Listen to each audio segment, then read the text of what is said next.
We left the last episode with quite a few questions. Not only what was the rest of the season going to look like after a brutal 1-8 start. I think that was the worst case scenario, if not worse than we possibly ever could have imagined. And what do we do with a certain goaltender named Torsten Åkerlund, who was given one more chance after being very hit and miss. Needless to say, he's gone. We have no choice. He's not going to be an RFA. There is no way that we're getting anything for him. So the only choice, really, is to get rid of him or send him down to the AHL, which we wouldn't be able to do anyway. And actually, that's exactly what we're going to do. We're going to try to see if we can lose him to waivers, and hopefully that will work out. That way I don't even have to do the 7th round pick swap. That would be perfect. Whether or not a team's able to claim him, though, I would imagine that they would. So yeah, Torsten, I'm not even going to trade you. Just leave. I'm tired of you. Mateo Fox gets the call up, and there you go. Torsten Åkerlund goes to Buffalo for absolutely nothing, and Mr. Konowalchuk is now our starter, Fox the backup, and Fane is the lone goalie, now with the dueling narwhal. Nothing else is going to change about the team because we're just going to run with the assumption that everyone was underperforming, even though they weren't. There were some bright points, but we're just going to assume that the team was underperforming due to a certain goaltender not being able to do anything. That said, Konowalchuk also was struggling in the last episode, so there's no real guarantees here that anything's going to go well for us. But at the end of the day, there's only one way to find out. Again, we have a few seasons left. It's taken us a little bit longer to get through this than originally planned, but there's no rush. There's no rush. You can't rush greatness. If this series has shown us anything, it's that you can't rush greatness, clearly, as we have hit. I mean, this is season number 20. I do believe, again, 42-43. Yeah, this is... Oh my God, we're so far into this series without winning anything. We've at least made the cup final, so that's nice, but goodness, we have not won anything. I mean, this is still the same series that saw Howard Fragapane and Dylan Redden fail to win a cup. It's been going on for a while. Thanks a lot to sickness and you guys saying, hey, play Madden, hey, play MLB, hey, do FIFA. So, nothing's really gone to plan here lately, has it? But maybe, just maybe, we can turn things around. I'm going to wait to see what the record's looking like by December 1st. We've been hit or miss so far this month, but we'll continue to make adjustments where we need to. But it was mainly down to that big move, that big decision of letting go of Torsten Åkerlund and just saying, all right, you have also failed. And he joins a relatively long list of goaltenders on that list of those who have absolutely failed us throughout the course of this series. And that really, really sucks to say. But the truth hurts, doesn't it? The truth hurts. We have one game left this month against the Dallas Stars. We've lost 3 out of our last 5.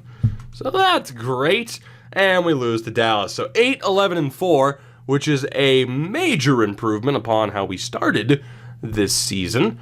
We are not dead last in the division. We're only 4 points out of the playoffs. We're looking okay. The question is, how about some of the individuals on this team? How are they looking? And we're going to start off with Konowalchuk, who is doing all right. Mateo Fox has yet to play a game. I do believe auto-rotates on. I'm going to go double-check that, actually. Nichushkin, 3 points, which is okay. I mean, I guess. He's not expected to be a major point getter, but he should be able to do something. He's a +4. Rene Francois returning to form in terms of assists. He's a +3. 2 points for McPherson and a +5. Landon McCult still picking up points. Conacher and Kolosov. That's not that bad. It's not that bad. Conacher's up to an 80 as well. Offensively, Melnick, 17 points. Not bad at all. Angelo Bachman with 13 points. That's okay, but not amazing. And Viano with 18 points. That's pretty good. Second line, Ben McCauley doing pretty damn well. So was Ivanov and Steven Moroz, benefiting from playing with 2 really strong setup men. Third line is Mayorov. 8 points is okay. 7 points for Hartnell. Ralph Ricci doing well. The plus minus of that line, not great.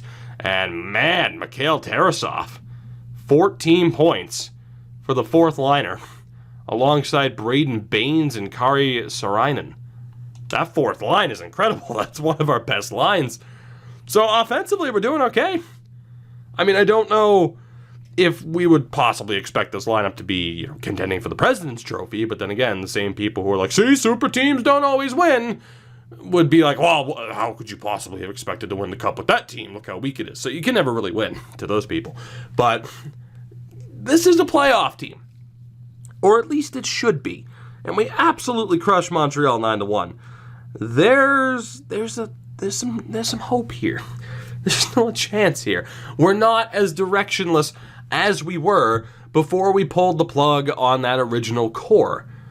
There's still hope here. There's still some strong players here. Yes, we've had to give up on some amazing talents in terms of overalls and in terms of players who had performed in the past and then just fell off a cliff. Kim Nylander, for example. But there's still a chance, even if Torsten Åkerlund's gone. He wasn't getting the job done, and we are going to continue to be that ruthless. If someone's failing, get out. We don't have time for disappointment. The end of the road is upon us. It's still a few miles down the road, but we're just now starting to see signs. Our exit for this series, we just saw it on the board for the first time. It's like 20 miles out, but we're getting there. That's right, we're going by miles, not kilometers, because I said so. How about that? It's 750,000 fruit by the foots down the road. We'll get there. I don't know what the math would come out to on that. It's fine. It's an exaggeration, but not really, because, again, the series is going to end relatively soon. And it's the further we go here, with doubts over whether or not we can make the playoffs consistently, let alone compete, the more concerning it gets, right? Especially when you elect to hold on to Torsten Åkerlund because you think he might be the guy, and then you have to let him go for nothing because he can't stop a beach ball. Ugh. January 1st, 18, 14, and 5. I'm going to sim until February 1st because I don't think there's going to be that much to change. Although, about time we go on a massive losing streak here, we'll stop and see what we can adjust. But more often than not, as it normally does, as it usually does, it comes down to whether or not our players just feel like getting the job done. Because at the end of the day, that's what this game is. If RN Jesus does not bless you, it's over, and we've lost 4 straight games. There's really nothing we can do, though. I gotta be honest. And it sucks, but that's what this game is. I'm going to keep going. Screw it. I know we've lost 4 games in a row. I'm going to keep going. That's what this game is at the end of the day. As much as people, including myself, are so desperate to find that perfect formula to be like, oh, well, if you have a team balance like this, skill, defensive and physical lines, if you have playmaker, sniper, 2 ways, if you have this perfect balance, it's just, no. None of it matters. And it's all down to numerous little dice rolls as far as whether or not you end up winning. I mean, that can only explain the super teams that we've had that end up getting swept in the playoffs, for example. It happens. It happens. That's what this game is about, essentially, is randomness, which, I mean, hell, that's hockey. That's as frustrating as it is. That is indeed hockey. We have 2 games left, actually 1 game left after we beat the St. Louis Blues before we hit our stopping point of February 1st, and we will hit that marker with a 24-20-5 record. North Bay as well was off to a hot start. They've cooled down quite a bit since the Åkerlund change and them losing Mateo Fox. We are in second place in our division. Vienno is nearly point a game, and we'll see what's going on with the rest of the team here. So Connor Walchuk is a 9-16. It's not great, but it's been okay. And Mateo Fox, I totally forgot to double-check auto-rotate, which I think I took off and forgot to put back on. But Mateo Fox had done well in that one start. Let me check here. Is auto-rotate on? Please? I had a feeling. So there we go. Let's turn that back on. Mateo Fox will at least get a few more starts down the stretch. But the good news is Connor Walchuk's been okay. as we've continued onward. I totally forgot to turn that back on, which is why I normally don't screw with it, but that's okay. Defensively, Nichushkin, plus 19, 11 points, perfect. Rene Francois, tremendous. Larry McPherson, plus 7, I'm not complaining. Landon McCult has been great. Third pairing, Conacher and Kolosov haven't been great, but that pairing's not going to change. I mean, Shattenkirk and Pat Ling are tearing the AHL apart, but I don't know if I want to change that. I might change it for the playoffs, perhaps, but that's exactly where I want them. I want them getting that play time that they deserve. As far as the offense is concerned, Robinson Melnick has been really good. Bachman, 40 points. Stefan Viano's been great. He's their leading scorer. Ben McCauley's been strong. I have no complaints about the offensive output we've been seeing, even on the third line. As we hope for them to hit 30 points, Ralph Ricci's 4 points away from that, and the fourth line has been phenomenal. I think we have something really good here. It's a well-rounded team, for what that's worth, which isn't much, but it is a well-rounded team. I think it's just a matter of waiting to see how we do, and I'm excited to see how we'll do. Let's go to the deadline, which is on March 1st, and this is a very, very big 2-month stretch here. We need to prove that we are good enough to get this done, that we are good enough to get back into the playoffs. But of course, with guys like Shattenkirk and Ling, some of the forwards that we have down in the minors as well, there's no doubt that there is going to be that topic of discussion at the end of this episode as to whether or not we should call anybody up or just stick with those that we chose for this starting roster, because aside from Torsten Åkerlund, they have all proven that they deserve to still be playing. And it's weird, of course, to have an 80 overall defenseman in the lineup while an 86 is toiling away in the minors, but it makes all the sense in the world when that 86 hasn't played that well. So it's going to be tough. Like I said, there's all the pressure in the world on this team just to get the job done and to get the win. And unfortunately, we don't have that one guy where it's like, let's win for this guy, because no, like, again, everybody's gone. The core has never really been set because people keep leaving because they keep underperforming.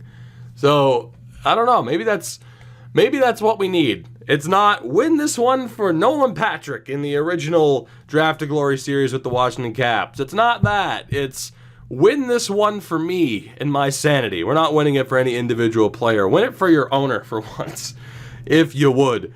That would be great. Otherwise, I'm moving the team to Saskatoon. It's gonna happen.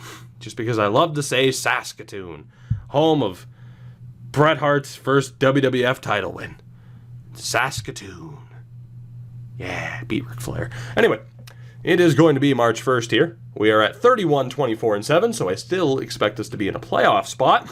Let's see if that is the case. And it is. Barely. It's a pretty close race right now. We are 7 points back of the Oilers, though. It's going to be a pretty close race with the Canucks. There's no telling how this is going to go down. Goalie-wise, Mateo Fox has been okay. Goaltending hasn't been perfect, but they've done all right. Defensively, Nichushkin, pretty damn good. Rene Francois, pretty damn good.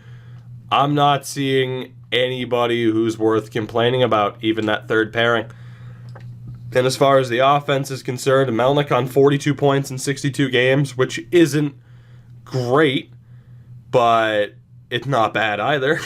Angelo Bachman doing quite well, and Viano doing very well. 34 goals already. Ben McCauley on 39 points, which is great. 40 for Ivanov. 28 goals for Steven Moroz. That is what he is capable of.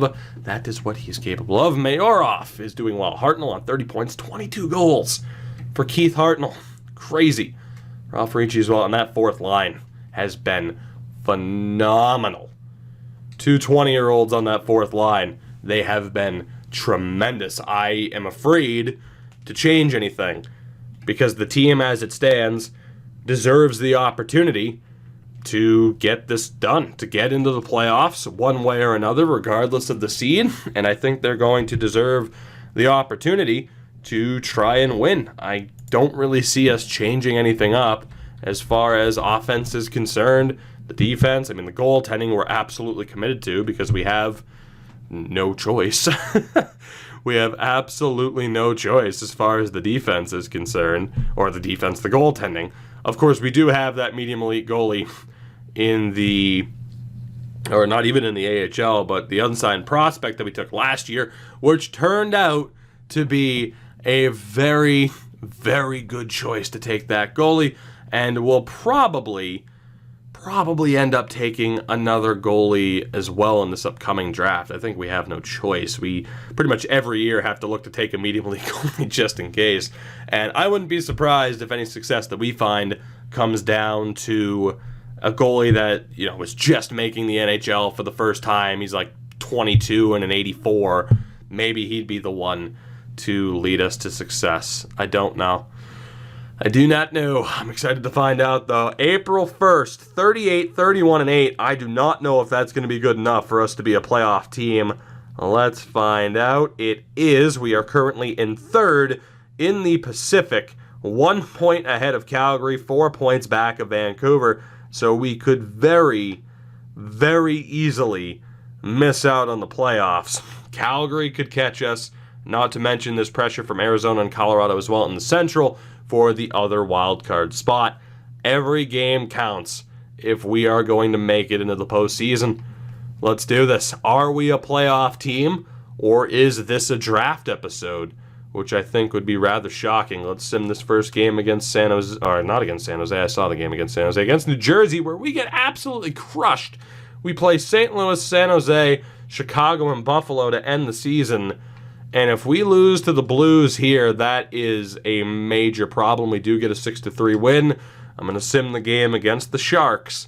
Can we get the job done? We get a pity point. Wow. It is going to come down to the last two games of the season. Chicago and Buffalo. Our final home game of the year against the Blackhawks. Let's see what the situation is. We are 2 points clear of Calgary. Vancouver has punched their ticket to the playoffs. A win would nearly seal it, and there's no way that the other wild card spot isn't going to the Central. This is the only way we're making it. We have to outlast Calgary. Can we beat Chicago and punch our ticket to the playoffs?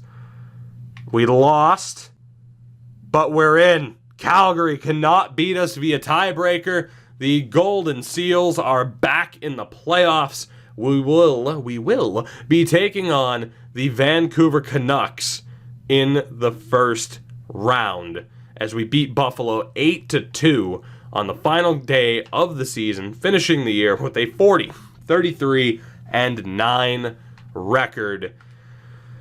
Oh boy, probably for the best, although a higher draft pick could have been nice, but we have made the postseason. Philadelphia wins it in terms of the President's Trophy. The worst team, Buffalo, San Jose, and Anaheim, all at 74.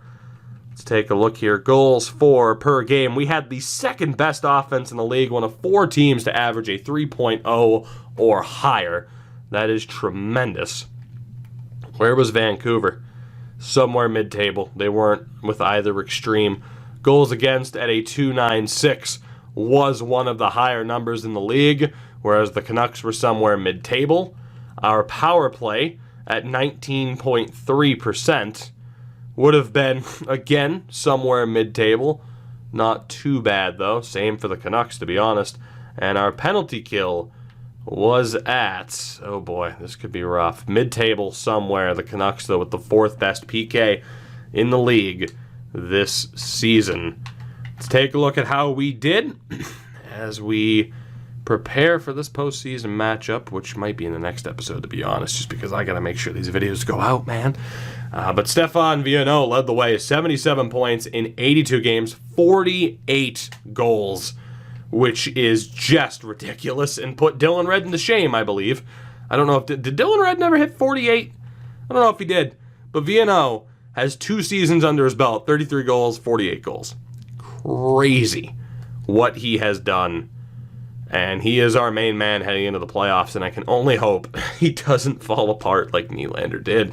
Angelo Bachman, 67 points this year, 59 for Sergei Ivanov, 56 for Ben McCauley, 54 for Melnick, and 51 for Moroz. That is our top 6, all of whom had 51 points or more, which is damn good. Ricci on the third line with 44 points. Baines on the fourth line with 42. That is Henry Yang-esque, which very much concerns me because he fell off like a ton of bricks too.